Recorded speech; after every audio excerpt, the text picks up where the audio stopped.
நிகழ்ச்சியில் சிறப்புரையாற்ற வருகை தந்திருக்கும் பேராசிரியர் அருள்நிதி பழனிசாமி ஐயா அவர்களை அன்புடன் அழைத்து அமர்கிறோம். வாழ்க வளமுடன். வாழ்க வையகம், வாழ்க வையகம், வாழ்க வளமுடன். குரு வாழ்க, குருவே துணை. சிந்தனையை, உடல் நலத்தை சீர் அமைத்து உய்வித்த குருவே வாழ்க. வாழ்க வளமுடன், வாழ்க வளமுடன், வாழ்க வையகம். சான்ற பெருமக்களே,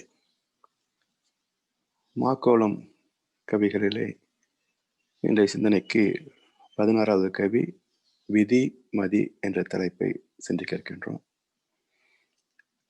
அணுவில் அமைந்துள்ள சட்டங்கள் விதியாகும். அறிவாய் அனுபவிக்கும் ஆற்றலே மதியாகும். அதாவது இயற்கை சட்டம், தி லா ஆஃப் நேச்சர் என்று சொல்கின்றோம். இது எப்பொழுது எந்த இடத்திலே தோன்றியது? இயற்கையில் தோன்றியது என்பது அவருடைய கருத்து. இயற்கை சட்டம் என்ற வார்த்தையின் பொருள் இயற்கையிலே பிறந்த சட்டம் என்பதை புரிந்து கொள்கின்றோம். ஆனால் அந்த இயற்கை எப்படி தோன்றியது, எந்த இடத்திலே இந்த விதி சட்டம் என்பது தோன்றியது என்பதை புரிந்து கொள்கின்ற போதுதான் இந்த கருத்து நமக்கு தெளிவாகும்.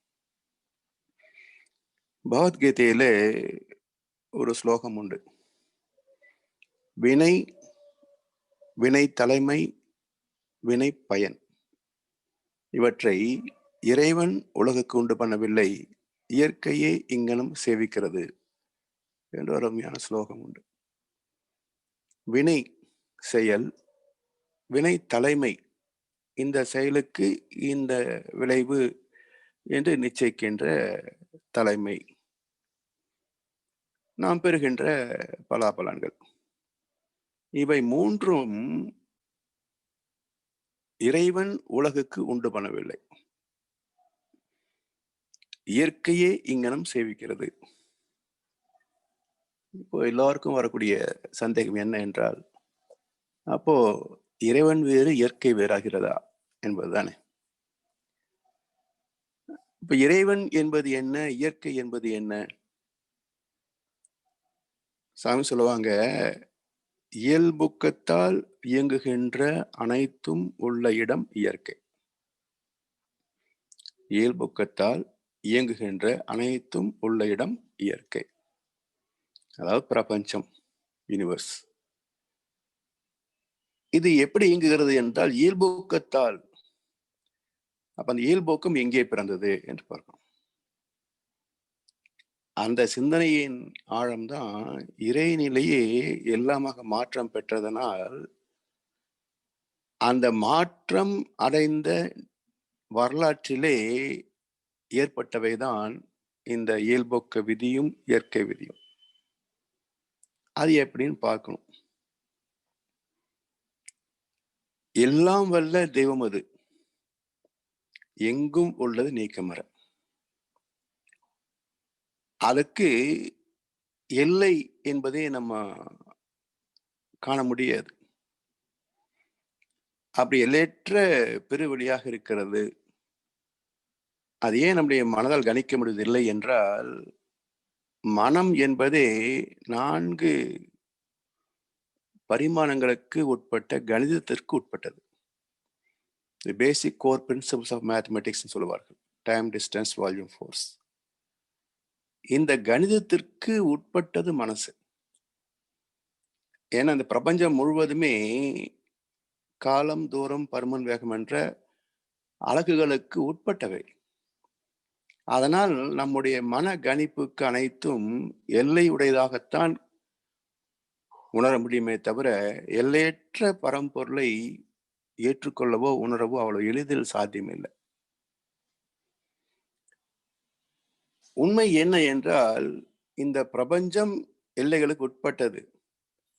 பிரபஞ்சத்திற்கு அப்பால் உள்ள சுத்த வெளியாகிய தெய்வமோ எந்த எல்லை கோடுகளுக்கும் உட்பட்டது அல்ல. அதற்குள் அடங்கியிருக்கின்ற ஆற்றல்கள் எழுச்சி பெறுகின்ற போது இந்த கிவரிங் என்று சொல்லக்கூடிய நுண்ணிய அதிர்வுகள், அதுவும் தஞ்சிருக்கம் என்ற அழுத்தமும் இணைந்த போதுதான் அது நொறுங்கி துகளாகிறது, இறை துகளாகிறது. இறைநிலையிலிருந்து இறைத்துகள் தோன்றுகின்ற போது அந்த துகளில் உள்ள வேகம் சுழற்சியாக வெளிப்படுகிறது. அது சுழற்சி என்று சொல்வதை விட வேகம் வெளிப்படுது. அந்த எழுந்த வேகத்தை எந்த வகையில் வெளிப்படுத்த முடிந்தது என்றால், இப்ப மனதால் பாவனை பண்ணி பாருங்க. சுற்றிலும் சுத்தவெளி அழைத்துக் கொண்டிருக்கிறது. மையத்துல ஒரு துகள் மாட்டியிருக்கு. இந்த துகள் வேகம் எழுந்தால் எங்க போக முடியும்? சுத்தவெளி ஊடுருவி போக முடியாது.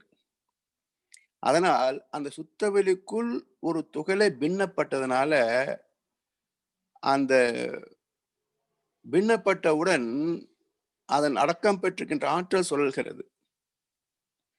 ஆனால் சூழ்ந்திருக்கின்ற சுத்தவெளியில் அந்த மாற்றம் இல்லை. அது எப்பவும் போல தஞ்சிருக்கமாக அழைத்துக் கொண்டே இருக்கிறது. இந்த தன்மையினால்தான் எழுந்த வேகம் நேர் வழியாக போக முடியாது, சூழ்ந்தழுத்துகின்ற சுத்தவெளியோடு அனுசரித்து சுழல ஆரம்பிக்கிறது. இந்த இடத்துலதான் இயல்பொக்க விதி பிறக்கிறது. வேகம் பிறந்த போது நேராக தான் போகும். ஆனா போக முடியாத போது வேகம் என்ன ஆகுது? எப்படி செயல்பட முடியுமோ அப்படி தன் வேகத்தை செயல்படுத்துகிறது. அப்ப வேகத்தை தடுக்க முடியாது, விரும்பியார் போக முடியாது. இதைத்தான் நம்ம புரிஞ்சுக்கிட்டோம்னு வச்சுங்களேன், நம்ம ஆசைப்பட்ட மாதிரி வாழ முடியாது. ஏன்னா இறை துகளே அதற்குள் எழுச்சி பெற்ற வேகத்துக்கு ஏற்ப நேரா போக முடியலையே. அப்புறம் அதுல இருந்து எங்கேயோ தொலைதூர வரலாற்றுக்கு பிறகு தோன்றிய மனிதன் இவன் நினைச்சபடி வாழ முடியுமா? ஆசைப்பட்டதெல்லாம் கிடைக்குமா? அப்ப மனித வாழ்க்கையின் அந்த அடிப்படை சாரமே இறைத்துகளிலேயே தோன்றிவிட்டது. இருக்கிறத வச்சு அட்ஜஸ்ட் பண்ணி தான் வாழ்ந்தாகணும். அதுக்கு பேர்தான் இயல்போக்கம். சூழ்நிலைக்கு தகுந்தாற்போல், இருக்கின்ற இடத்துக்கு தகுந்தாற்போல் தன்னை தக அமைத்துக் கொள்ளுகின்ற சிறப்பு இது அறிவின் வெளிப்பாடு. அதனால் பின்னப்பட்ட இறை துகள் தன்னைத்தானே சுழல ஆரம்பித்தது. அந்த துகளுக்குள் அறிவே எழுச்சி பெற்று துகளாக மாறுவதனால அந்த இயக்கத்திற்குள் அறிவு இயக்க ஒழுங்காக வெளிப்படுகிறது. அறிவே தேவன் சொல்றோம் இல்லையா? ஆற்றல் தேவன் சொல்லலையே. அப்ப அறிவே எழுச்சி பெற்ற போது ஆற்றல் வெளிப்படுகிறது. அதனால் அந்த ஆற்றல் அறிவின் வெளிப்பாடாக இருப்பதனால்தான் அந்த அறிவின் கட்டுப்பாட்டுக்குள் தான் ஆற்றல் செயல்பட முடியும். அறிவு என்பது the order of function in everything, every motion, at all times is consciousness. எல்லா காலங்களிலும், தோற்றங்களிலும், இயக்கங்களிலும் ஒரு இயக்க சீர்மையாக செயல்படுவது அறிவு. அதனால் இறைத்துகள் தோன்றிய போது இயல்போக்கம் தோன்றியது. அதை அடுத்து அந்த இயல்போக்கத்தால் சுழல்கின்ற போது அந்த சுத்தவெளிக்குள்ளேயே இயங்குது பாருங்க.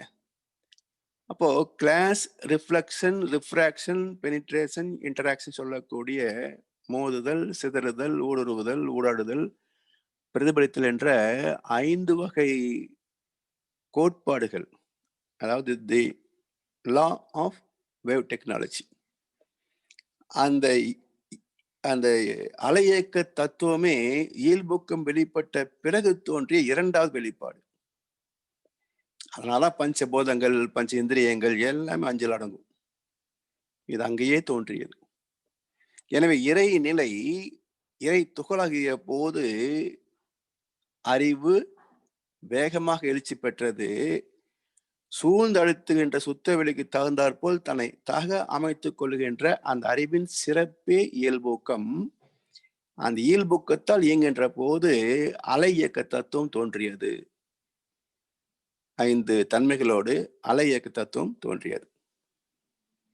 இப்ப அதே சுத்தவெளி சூழ்ந்தழுத்தத்தினால இந்த இறைத்துகள்கள் குவிங்குகின்ற போது அது விண்ணாக எலக்ட்ரான் மாறுகிறது. அதனால் அந்த இறைத்துகளின் இயல்பு என்னவோ அதே இயல்பு எலக்ட்ரான் என்று சொல்லக்கூடிய மின் அணுவிலையும் வெளிப்பட்டது. பிறகு அது கரைந்து புரோட்டான் நியூட்ரான்லாம் ஆகித்தானே மற்ற எல்லா பௌதிகங்களும் வருகின்றன. எனவே அலையியக்க தத்துவத்திற்கு பிறகு இயற்கை விதி ஏற்படுகிறது. இயற்கை விதி என்பது என்ன என்றால், நியூட்டன் சொன்னாரு, for every action there is an equal and opposite reaction. எல்லா இயக்கங்களிலும் மனிதன் உட்பட எல்லா செயல்களிலும் செயலுக்கு தக்க விளைவு என்ற விதி அமைகிறது அல்லவா? இந்த விதி தோன்றிய இடம் இந்த பிரபஞ்சம். அப்ப பிரபஞ்சத்திற்கு மூலக்கூறு இறைத்துகள், இறைத்துகளுக்கு மூலம் சுத்தவெளி. அப்ப இந்த பிரபஞ்சத்தில் தான் இயற்கை சட்டம் வெளிப்படுகிறது. அந்த இயற்கை சட்டத்துக்கு தான் தர்மம் என்றும் தெய்வ நீதி என்றும் தத்துவங்கள் பேசுகின்றன. அதைத்தான் கீதை சொல்கிறது, வினை, வினை தலைமை, வினை பயன் இவற்றை இறைவன் உலகுக்கு உண்டு பண்ணவில்லை, இயற்கையே இங்கனம் சேபிக்கிறது. சோ இயற்கை என்ற தமிழ் சொல்லுக்கு யூனிவர்ஸ் என்று ஆங்கிலத்திலையும் பிரபஞ்சம் என்று சமஸ்கிருதத்தில் சொல்லப்படுகிறது. சரி, இப்ப இதுல இந்த இயற்கை விதி மதி என்பது இங்க எங்க வருது? மதி என்றால் அறிவு என்று பொருள் தானே. அப்போ இந்த மதி எதை சார்ந்திருக்கிறது என்பதை கொஞ்சம் நம்ம புரிந்து கொள்ளணும். உதாரணமா சொன்னாக்க, விதியை மதியால் வெல்லலாம் என்ற கருத்து பரவலாக பேசப்படும். அப்படி வென்றவர்கள் எத்தனை பேர்? உதாரணமா ஒரு முறை என் நண்பர் ஒரு புக்கு கொடுத்தார், நீங்களும் லீடர் ஆகலாம் அப்படின்ற தலைப்பு. அதை போய் புரட்டி பார்த்தேன். இதுவரைக்கும் உலகத்திலே வெற்றி பெற்ற பல தலைவர்களுடைய வாழ்க்கை குறிப்புகள் எழுதியிருந்தார். மொழி நடை மிக சிறப்பாக இருந்தது. அப்படியே புரட்டி பார்த்து திரும்ப அவர்கிட்ட கொடுத்துட்டு சொன்னேன், ஐயா மொழி நடை ரொம்ப சிறப்பாக இருக்கிறார் ஆசிரியர்.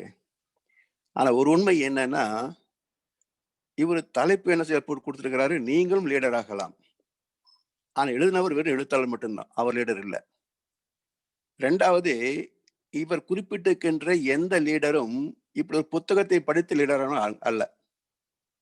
ஒரு புத்தகத்தை படித்து எவனும் பணக்காரனாக முடியாது, லீடராக முடியாது.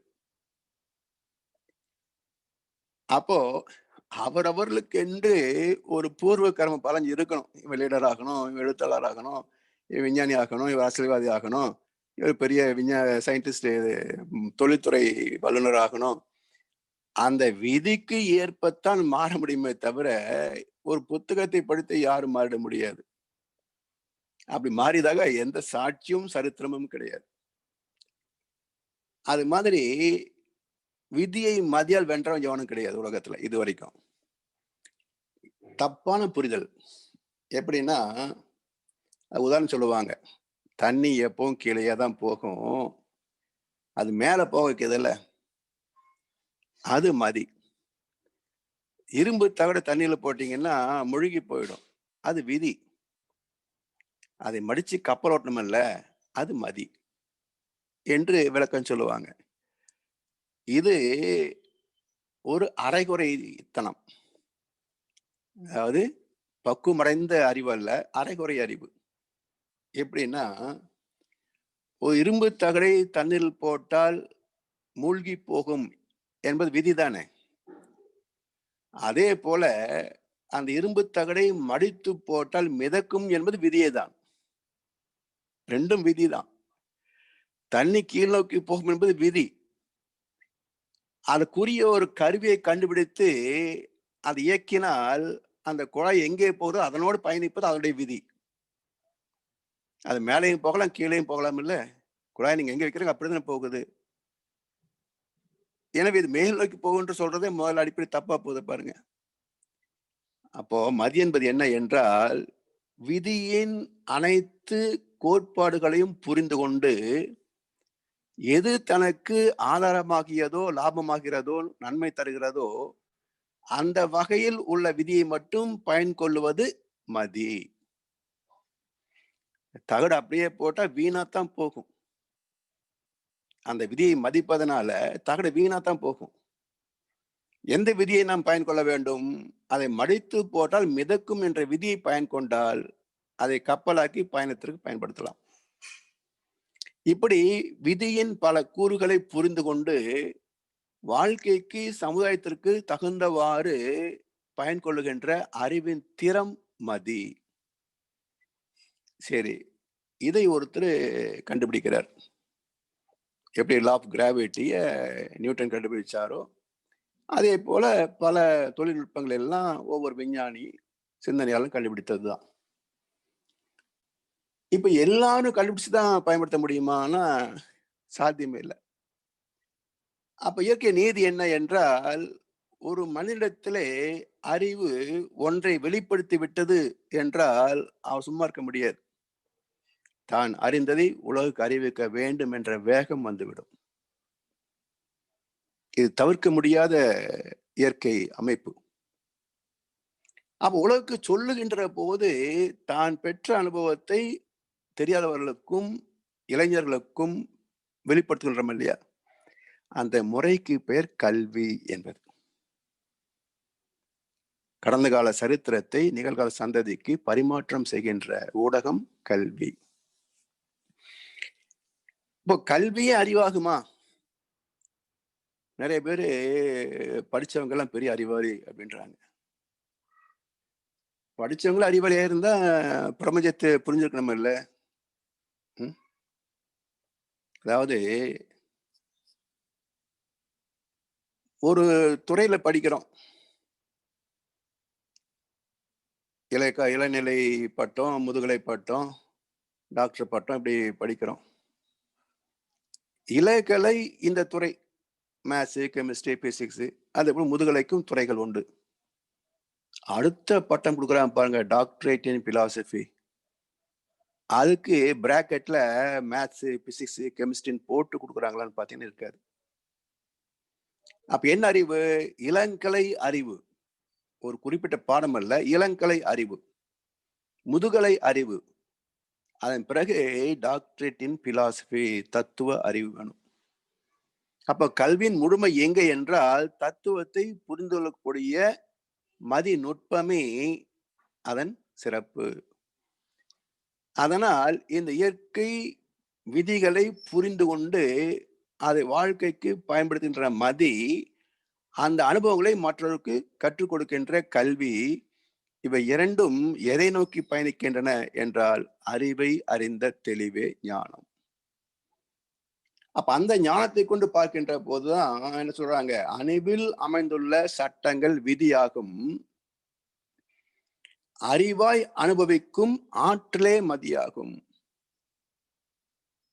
அப்ப அறிவாய் அனுபவிக்கும் ஆற்றல், ஏன்னா ஆற்றலும் சுத்தவெளிக்குள் இருக்கின்ற தன்மைதான். அந்த ஆற்றல் அறிவு எழுச்சி பெற்றதனால் அது வெளிப்பட்டது. அப்ப ஆற்றலுக்கு மூலம் அறிவை தவிர அறிவுக்கு மூலம் ஆற்றல் அல்ல. எனவே அறிவுதான் விதியாக வெளிப்படுகிறது. அந்த விதி 2 வகையில விளைவை தருகிறது. அதை விதியின் விளைவு என்றும் வினையின் விளைவு என்றும் சொல்லுகின்றோம். இப்ப நம்ம உடம்புக்குள்ள 120/80 ரத்த அழுத்தம் இருக்குது, 98.4 டிகிரி F உடல் சூடு இருக்கிறது. இது அப்படியே உயிரின தன்மாற்ற சரித்திரத்துல அமைந்த அமைப்பு. இது விதியின் அமைப்பு. எண்ணம், சொல், செயல் என்ற முப்பரிமாணங்களிலே நம்முடைய வாழ்க்கை அமைந்திருக்கிறது. அந்த செயல்களுக்கு தக்க வகையிலே நம்முடைய உடல் மாறுபடுகிறது. நல்ல எண்ணம் உடலுக்கு இனிமையாக இருக்கிறது. ஒரு தீய எண்ணம் உடலை எரிக்கிறது. அது தகுந்தாற் போல காற்றோட்டம் மாறுகிறது, ரத்தோட்டம் மாறுகிறது, வெப்பம் மாறுகிறது, உடல் ஆரோக்கியம் மாறுகிறது. அப்ப இது வினையின் விளைவு. ஒரு ஜீவன் செய்கின்ற செயலுக்கு வரக்கூடிய விளைவு வினையின் விளைவு. பௌதிக நீதிகளின்படி அமைந்தது விதியின் விளைவு. விதியின் விளைவு மாற்ற முடியாதது. என்னைக்காவது உடல் சூட மாற்றி வச்சுக்க முடியுமா? இந்த அறியாமை தான் சுகரை 100க்கு மேல போயிடுச்சுன்னா நீ சுகர் பேஷண்ட் அப்படின்றாங்க. 700 கோடி மக்கள், 700 கோடி வகையான உடல்கள். இதுல பொதுவா 100ன்னு எப்படி வைக்க முடியும்? 98.4 டிகிரி F தான் நார்மல் அப்படின்னா என்னுடைய டெம்பரேச்சர் எப்போ 97 தான். எனக்கு எப்பவுமே 97 தான். என்னுடைய பிபி அடிச்சு பார்த்தா 110க்கு 70 தான் இருக்கும். நான் நோயாளியா? இது ஒரு பொதுவான கான்செப்ட் வச்சுக்கலாமே தவிர, பிளட் டெஸ்ட் எடுத்து பார்த்து எல்லாருக்கும் 100க்கு மேல போச்சுன்னா நீயும் சுகர் பேஷண்ட் சொன்னா அது அறிவுக்கு ஏற்புடையதல்ல. அது உண்மையிலேயே சரியா வர்றதும் இல்லை என்பது அனுபவத்துல நம்ம பார்க்கின்றோம். ஆனா எல்லா மக்களுக்கும் ஒரே ஸ்கேல் வைக்க முடியாது. ஒவ்வொரு உடம்பும் யூனிக் பர்சனாலிட்டி, தனித்துவம் வாய்ந்தது. அதனாலதான் சொல்லுவாங்க, அவங்க உடம்புக்கு முதல் டாக்டர் அவங்க தான். அதுக்கப்புறம் தான் வெளியில் இருக்கிற டாக்டர். அப்ப நம்முடைய உடல் கூரை புரிந்து கொண்டால் வினைகள் முறைப்படும். வினை முறையானால் விளைவு சரியா இருக்கும். அப்ப விதியின் விளைவு மாற்ற முடியாதது, வினையின் விளைவு மாற்றத்துக்கு உட்பட்டது. அப்போ நம்முடைய வினைகளை முறைப்படுத்திக் கொள்ளலாம். விதியை புரிந்து கொண்டு மதித்து வாழ வேண்டும். விதியை புரிந்து கொண்டு மதித்து வாழ வேண்டும். அதுக்கு பேர் தான் பயபக்தி என்று பேர். அந்த விதியை மாற்ற முடியாது. அந்த விதிக்கு ஒத்துத்தான் நம்ம வாழ்ந்தாக வேண்டும். மனமும் அது இஷ்டத்துக்கு போகும். அந்த மனசை பக்குவப்படுத்தி இந்த விதியோடு இணைந்து வாழ்வதற்கு பழக்கப்படுத்துவதற்கு பெயர் தான் பக்தி, பண்பாடு. தர்மசாஸ்திரம் எல்லாமே இதைத்தான் சொல்லுகின்றன. எனவே இதை புரிந்து கொண்டு அறிவை பயன்படுத்தி செயலை முறைப்படுத்திக் கொண்டு வாழ்வதுதான் சரியான வாழ்க்கை. அதுக்காகத்தான் இந்த விதி மதி என்பதெல்லாம் புரிந்து கொள்ள வேண்டும். அப்ப என்ன ஆகுதுன்னா, சில பேரு முயற்சி எடுக்காம எல்லாம் விதி விதின்னு உட்காந்துருப்பான். அது அழகா சொல்லுவாங்களே, விதி எண்ணி வீழ்ந்து கிடக்கும் வீணரெல்லாம் மாறணும், வேலை செய்தால் உயர்வோம் என்ற விவரம் மண்டையில் ஏறணும் என்றார் பட்டுக்கோட்டை. அதே போல கண்ணாசோ தர்க்கவாதம் சொல்லுவார், விதி என்று ஏதும் இல்லை, வேதங்கள் வாழ்க்கை இல்லை, உடல் உண்டு உள்ளம் உண்டு, முன்னேறு மேலே மேலே.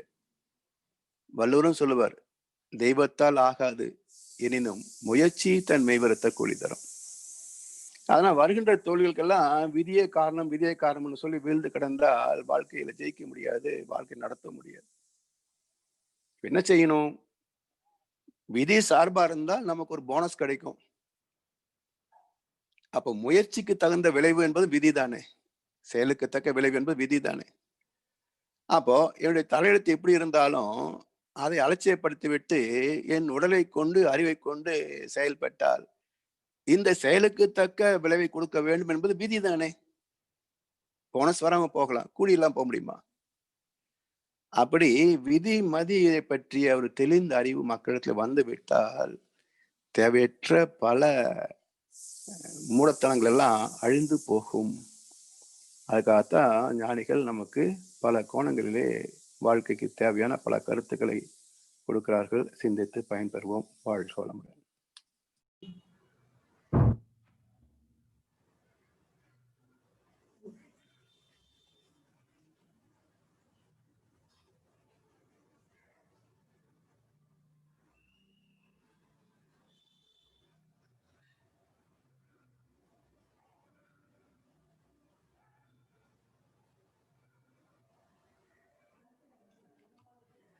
Be blessed by the divine. My sincere pranam to all of you. வாழ்க வளமுடன், வாழ்க வளமுடன், வாழ்க வளமுடன்.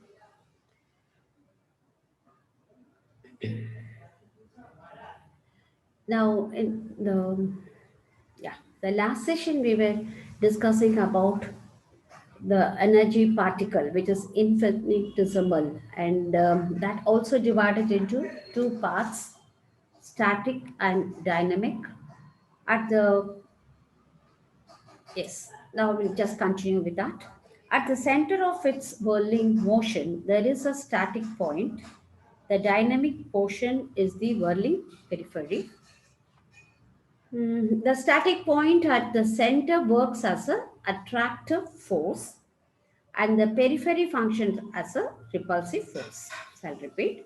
The static point at the center works as attractive force, and the periphery functions as repulsive force.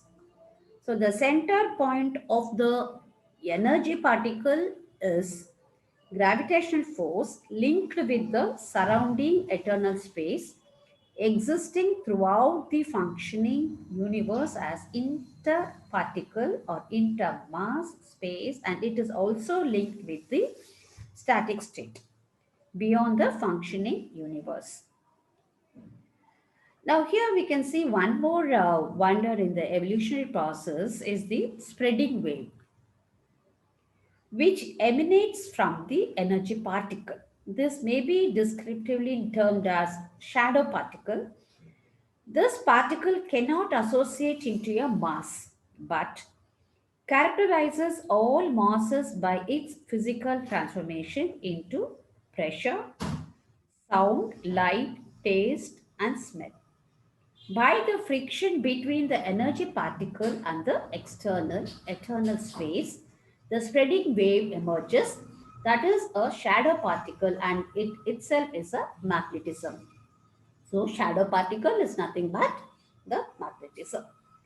So this magnetism transforms into pressure, sound, light, taste, and smell and become static state. See, this we can take one example also. Whenever we give initiation, we give the bell sound, right? The tala voice. So when you observe that deeply, it slowly reduces its noise, that the sound reduces, and it will merge into the static state. When you go along with that, we ourselves also merge with the static state. So that is what here Swamiji says, whatever the transformation, that will become a static state and joins with the space. So the shadow particle is only a wave, however it may be termed as particle. It is the universal magnetism, and it is the basis of the multifarious values found throughout the universe from pressure to mind. And here Swamiji gives us once again giving us the value that genetic center and its mysterious functions linked to the universe through the unified force. With the light of knowledge about the genetic center, it is sure that humanity will progress in its cultural value and enjoy health, happiness, and peace, avoiding or reducing the negative aspects of life. So tomorrow we'll see that force is a cause of all functions, and from where that force are coming out, which is the source for all the forces, which is already explained in today's explanation by Mr. Our Professor Arne Chamiaya. That we'll see that tomorrow in our session too. Thank you for everyone for giving me this opportunity. Be blessed by the divine. Varika Vedamudai.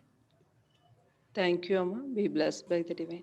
By the grace of divine power, Professor Arulnidhi Bhagilakshmi Amma and her family will enjoy good health, long life, enough wealth, prosperity, wisdom, and peace.